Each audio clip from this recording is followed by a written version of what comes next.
IQ എന്ന ബ്രാൻഡിൻ്റെ IQ Z10 turbo plus എന്ന പുതിയൊരു സ്മാർട്ട് ഫോൺ ലോഞ്ച് ചെയ്യാൻ പോകുന്നുണ്ട്. ഈ ഒരു ഫോണിൻ്റെ ലോഞ്ച് ഡേറ്റ് ഇപ്പോൾ ഒഫീഷ്യലായിട്ട് കൺഫേം ആയിട്ടുണ്ട്. ഫീച്ചേഴ്സിനെ പറ്റിയിട്ടുള്ള പല കാര്യങ്ങളും പറയാനും കഴിഞ്ഞിട്ടുണ്ട്. അപ്പം ഈ ഒരു ഫോൺ എന്ന് പറയുന്നത് ഗെയിമിംഗ് ഫോക്കസ്ഡ് ആയിട്ടുള്ള ഒരു സ്മാർട്ട് ഫോൺ ആയിരിക്കും. പല ഇൻട്രസ്റ്റിംഗ് ആയിട്ടുള്ള ഫീച്ചേഴ്സും ഇതിൽ വരും, പക്ഷേ അത്ര ഫോക്കസിൽ വരാത്ത ചില ഫീച്ചേഴ്സും വരുന്നതായിരിക്കും.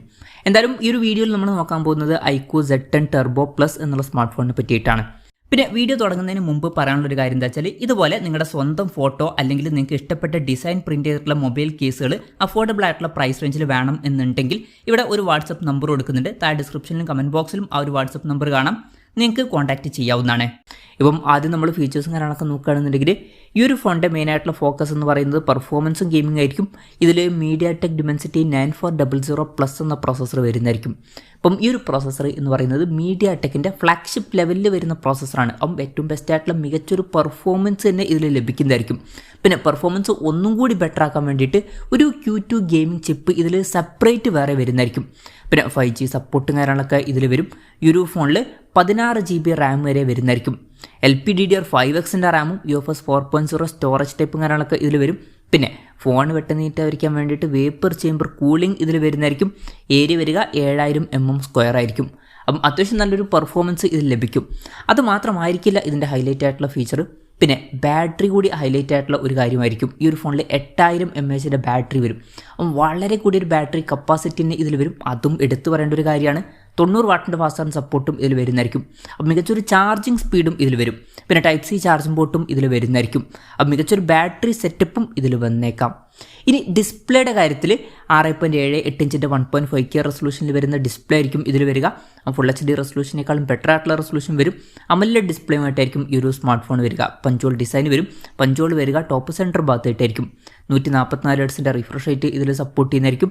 പിന്നെ ഫ്ലാറ്റ് ആയിട്ടുള്ള ഡിസ്പ്ലേ ആയിരിക്കും ഇതിൽ വരിക. ഗെയിമിംഗ് ഫോൺ ആയതുകൊണ്ട് തന്നെ അതായിരിക്കും കുറച്ചും കൂടി ബെറ്റർ കേർവ്ഡ് ഡിസ്പ്ലേക്കാളും. പിന്നെ പീക്ക് ബ്രൈറ്റ്നസ് വരിക 2000 nits ആയിരിക്കും. അപ്പം അത്യാവശ്യം തിരക്കില്ലാത്ത ഡിസ്പ്ലേ ഫീച്ചേഴ്സ് ഇതിൽ വന്നേക്കാം. പിന്നെ in display finger print sensor വരും. ഫോണിൻ്റെ തിക്നെസ് വരിക 8.16 mm ആയിരിക്കും. പിന്നെ സ്റ്റീരിയോ സ്പീക്കേഴ്സ് ഇതിൽ വരുന്നതായിരിക്കും. Android 15 ബേസ് ആയിട്ടുള്ള സോഫ്റ്റ്വെയർ ആയിരിക്കും ഇതിൽ വരിക. ഇനി ക്യാമറയുടെ കാര്യത്തിലോട്ട് വരികയാണെന്നുണ്ടെങ്കിൽ ക്യാമറ ഈ ഒരു ഫോണിൽ അത്ര ഫോക്കസിൽ വരുന്ന ഒരു കാര്യമായിരിക്കില്ല. ഫോണിൻ്റെ പിന്നിൽ ഡ്യുവൽ ക്യാമറ സെറ്റപ്പ് വരുന്നതായിരിക്കും.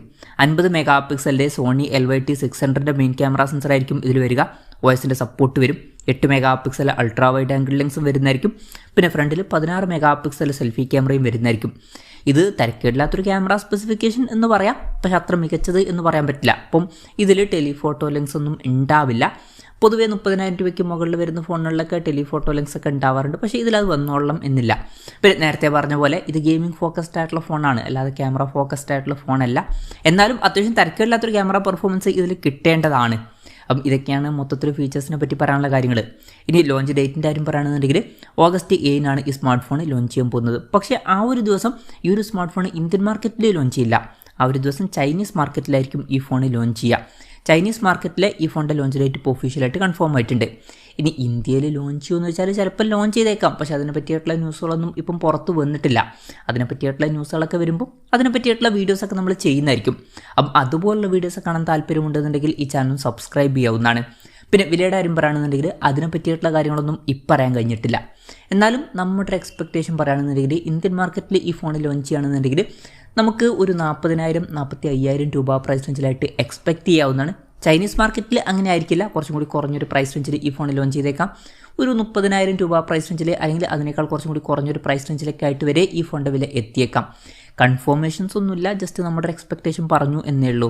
എന്തായാലും ഐക്യു Z10 ടർബോ പ്ലസ് എന്ന പുതിയൊരു സ്മാർട്ട് ഫോൺ ലോഞ്ച് ചെയ്യാൻ പോകുന്നുണ്ട്. ഈ ഒരു ഫോണിനെ പറ്റിയിട്ടുള്ള നിങ്ങളുടെ അഭിപ്രായം ജസ്റ്റ് ഒന്ന് കമൻറ്റ് ചെയ്യുക. അതുപോലെ തന്നെ ഈ ഒരു സ്മാർട്ട് ഫോൺ ഇന്ത്യൻ മാർക്കറ്റിൽ ലോഞ്ച് ചെയ്യുകയാണെന്നുണ്ടെങ്കിൽ നിങ്ങൾ ഏത് പ്രൈസിങ്ങിലാണ് എക്സ്പെക്റ്റ് ചെയ്യുന്നത് എന്നുള്ള കാര്യം കൂടി ജസ്റ്റ് ഒന്ന് കമൻറ്റ് ചെയ്യുക.